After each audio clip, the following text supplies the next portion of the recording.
नमस्कार मैत्रिणींनो, मी चैतालीज किचन मराठीमध्ये तुमचं स्वागत आहे. आज आपण पाहणार आहोत पारंपरिक, घरगुती आणि चवीला अप्रतिम असे मेथीचे लाडू.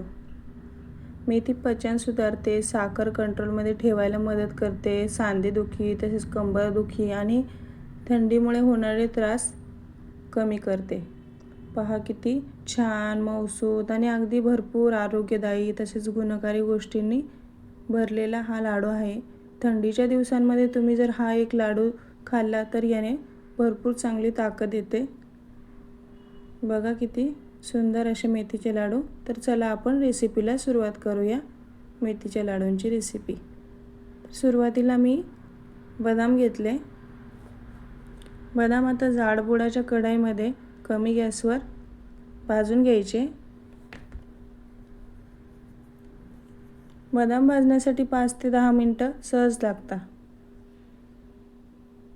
बदाम भाजता आणि शेंगदाण्यासारखे थोडेसे तडतड वाजायला लागतात.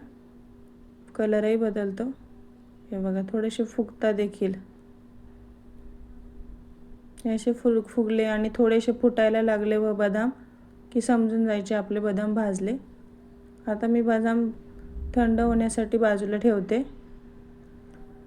नंतर मी काजू घेतले. काजू पण आपण भाजून घ्यायचे. तूपही नाही वापरलं, तेल पण नाही वापरलं, तसेच भाजून घ्यायचे.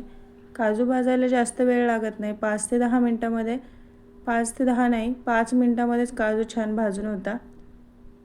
हे बघा काजू डागायला लागले. आता ते देखील काढून घ्यायचे. त्याला असे डाग आले की काजू भाजले जातात. त्यानंतर मी इथे सफेद तीळ घेतले. हे दिसायला कॅमेऱ्यामध्ये दिसत आहे थोडे सफेद पांढरट, पण हे गावरान तीळ आहे. यात थोडेसे दिसत आहे तुम्हाला कसे तीळ आहे हे बघा. असे थोडेसे ब्राउनिश चॉकलेटी कलर असतो ना, ते गावरान तीळ असतात. ते घेतले मी इथं.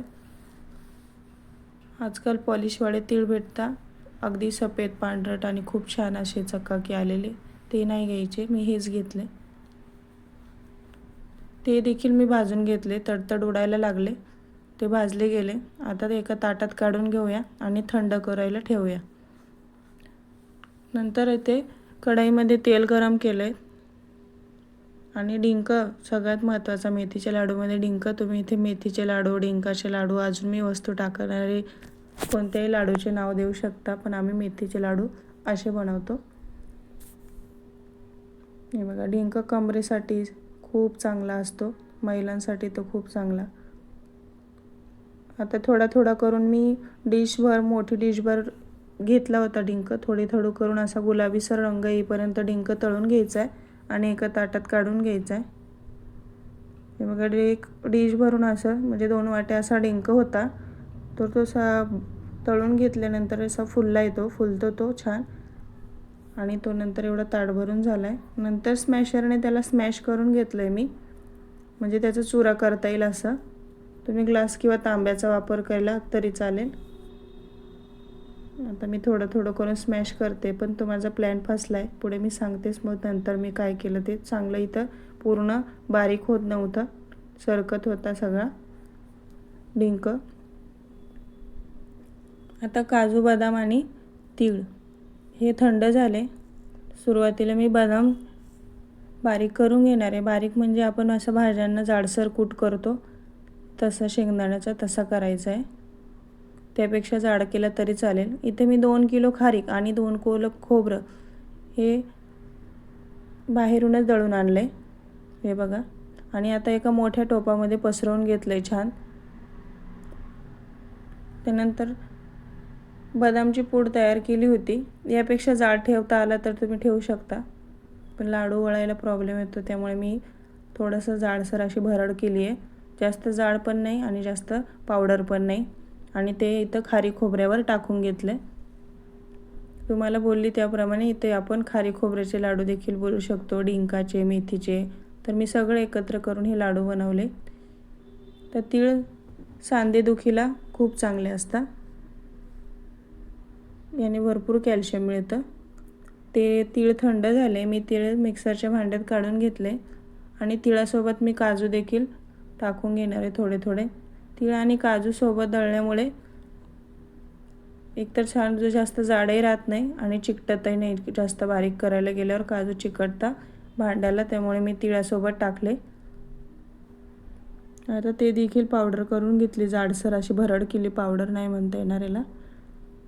आणि हे दिसत असेल खाली हे झाले, पण ते गोल दिसतंय, पण याच्या गुठळ्या वगैरे काहीच नाही झाले. आता सगळं बारीक एक आपण खारी खोबऱ्यामध्ये काजू, बदाम आणि तीळ ह्या तिन्ही जिन्नस टाकून घेतल्या आणि त्या सगळ्या आता हे बघा इथं थोडं वाटतंय, पण त्या गुठळ्या नाही आहे, फक्त ते एका जागी जमा झालेले. ते मी असं झाऱ्याच्या साहाय्याने टाकले त्यात आणि खारी खोबऱ्यात मिक्स करून घेतले. टोप मोठाच घ्यायचा आहे लाडवासाठी, कारण यात आपण अजूनही सामान टाकणार आहोत आणि सामान नंतर मिक्स करायलाही सोपं गेलं पाहिजे. आता डिंक बघा, मी इथं तुम्हाला बोलली नंतर सांगते, तर मी हेच केलं की सगळा डिंक घेतला आणि मिक्सरच्या भांड्यात टाकला आणि नंतर तो आता तुम्हाला तो ओला दिसतोय, कारण तो आपण तेलामध्ये तळला ना, त्यामुळे आणि नंतर मिक्सरला दळून घेतला, ते बारीक करून घेतलं, त्यामुळे मग तो असा ओलसर झाला. तो सगळा काढून घेतला मिक्सरच्या भांड्यातून आणि तो सुद्धा या मिश्रणात आपण टाकून घेतला.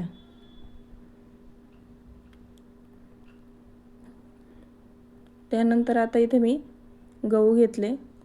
तुम्ही आता इतर व्हिडिओत बघतच असाल ड्रायफ्रूटचे लाडू, हे लाडू, ते लाडू, तर त्या सगळ्यांमध्ये गव्हाच्या पिठाचे मेथीचे लाडू बघत असाल, तर ते मेथीच्या लाडूसाठी गहू पीठ भाजून घेता.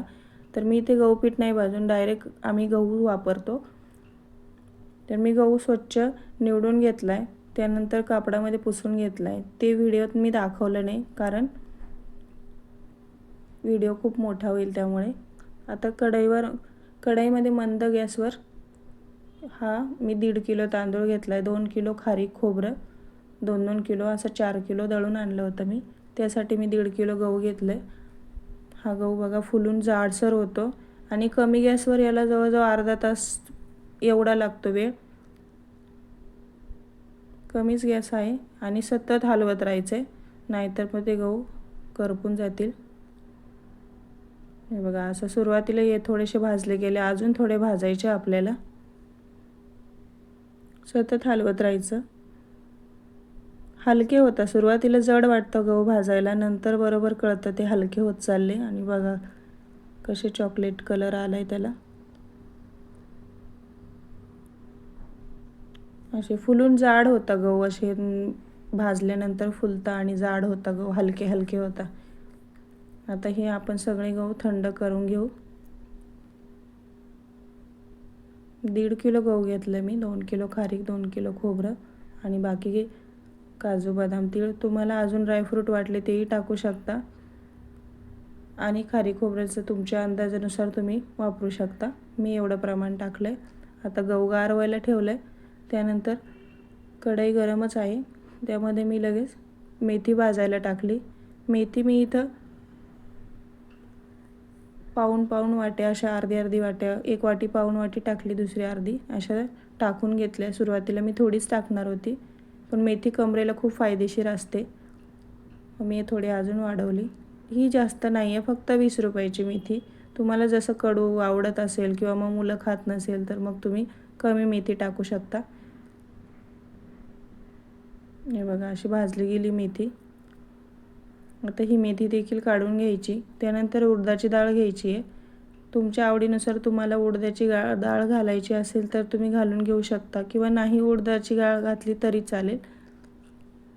तर मी ऐकलं होतं की खूप छान असते कमरेसाठी ही डाळ, मग मी ती देखील भाजून टाकली. मी दरवर्षी मेथी आदल्या दिवशी म्हणजे बारीक करून आणि तेलामध्ये किंवा तुपामध्ये रात्रभर भिजवून ठेवते. आता हे सगळे जिन्नस मी दळून घेतलं एकत्र करून आणि त्याचं मी घरीच घरघंटीवरती गिरणीवर मी 2 नंबरची चाळण, म्हणजे थोडंसं जाडसर, 1 नंबरच्या चाळणीने एकदमच बारीक कणिक होतं आणि आता हे थोडं जाडसर 2 नंबरच्या चाळणीने मी पीठ करून घेतलं याचं, मेथी, गहू आणि उडदाच्या डाळीचं, आणि हे खारीक खोबऱ्याच्या मिश्रणात टाकून घेतलं आहे. ते छान मिक्स करून घ्यायचं. त्यानंतर इथं मी 1.5 लिटर तेल घेतलं आहे, म्हणजे 1.25 लिटर तेल लागलं मला या सगळ्यासाठी. तर मी 1.5 लिटर तेल गरम करायला ठेवलं आहे आणि मी थोडंसं अर्धा लिटर तेल मी डिंक तळायला वापरलं. त्यातून 1 ते 2 कप उरलं असेल, 1 कप शक्यतो, आणि आता इथे त्यानंतर गूळ 2 किलो गूळ घेतला आहे, तो सुरीने चिरून घेतला आहे. मी इथं फास्ट दाखवते कारण व्हिडिओ खूप मोठा होतो आहे. हे बघा सगळा गूळ मी चिरला आहे. त्यानंतर इथं तेल कडकडीत तापलं गेलं पाहिजे, अगदी कडकडीत. हे बघा तुम्हाला दिसतं इथं बुडबुडे येत आहे मी जेव्हा टाकते गूळ तेव्हा.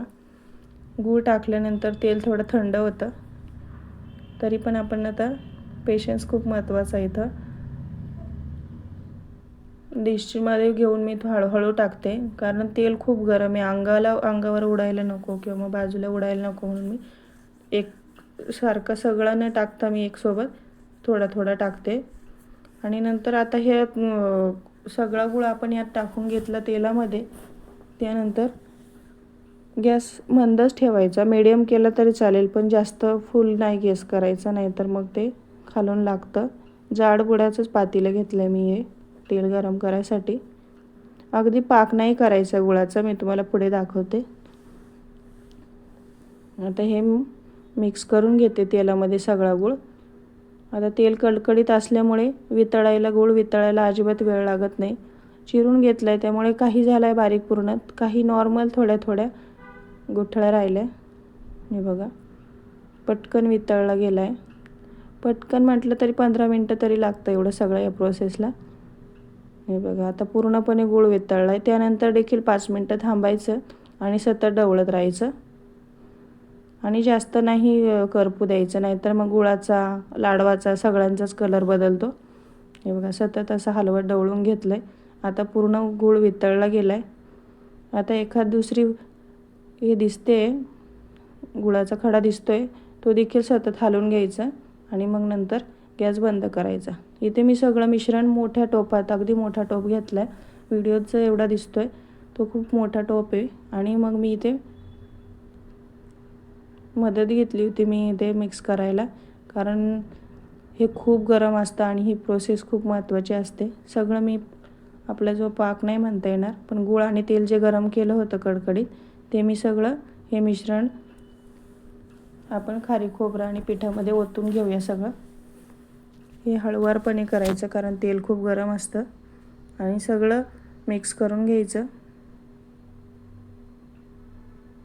तुम्ही मेथीची पावडर ह्यावेळी देखील टाकू शकता, म्हणजे मेथी भाजून त्याची पावडर बनवून घ्यायची आणि जेव्हा आपण गुळाचा पाक बनवतो तेव्हा यामध्ये टाकून घेतलं तरी चालेल, ते देखील छान लागतं. किंवा मग आदल्या दिवशी मेथी रात्रभर तुपात किंवा तेलात भिजत टाकायची. मी इथे तूप नाही वापरलं आहे, कारण जास्तीचे लाडू असले की मग तुपामुळे टिकत नाही ते, त्यामुळे मी तेलच वापरलं आहे. हे सगळं मिश्रण गरम असतानाच सगळं हाताने चमच्याने मिक्स करून घ्यायचं आहे. सुरुवातीला चमच्याने मिक्स करायचं, नंतर हाताने मिक्स करून घ्यायचे. थोड्याफार गुठळ्या झाल्या तर त्या देखील हाताने अशा फोडून घ्यायच्या.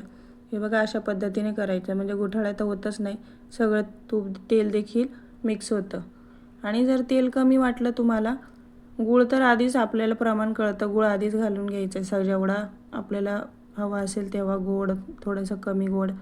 पण तेल शेवटी जर कमी वाटलं आपल्याला तर ह्याच वेळेला तुम्ही तेल कडकडीत गरम करून घेऊ शकता आणि टाकू शकता. हे बघा मला इथं प्रमाण कमी जास्त नाही झालं, बरोबर झालं आहे.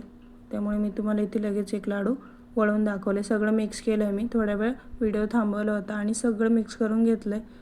त्यानंतर एक तुम्हाला लाडू बनवून दाखवते.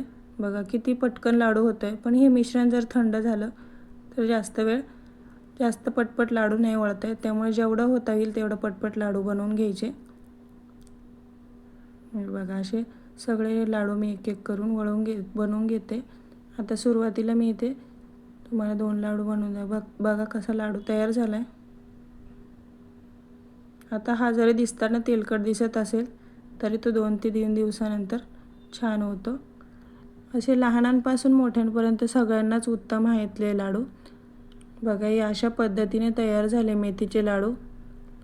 तुम्हाला रेसिपी आवडल्यास व्हिडिओला लाईक करा, चॅनलला नवीन असाल तर सबस्क्राईब करा. आणि हे मेथीचे फायदे मी तुम्हाला सांगितलेच, तर महिलांसाठी तर खूप छान, आणि थंडीच्या दिवसांमध्ये तर शरीरातली उष्णता देखील कमी करते. तुम्ही देखील ट्राय करा रेसिपी, आणि व्हिडिओ आवडल्यास लाईक शेअर सबस्क्राईब करा. चला भेटूया नवीन रेसिपीसोबत. थँक्यू, धन्यवाद.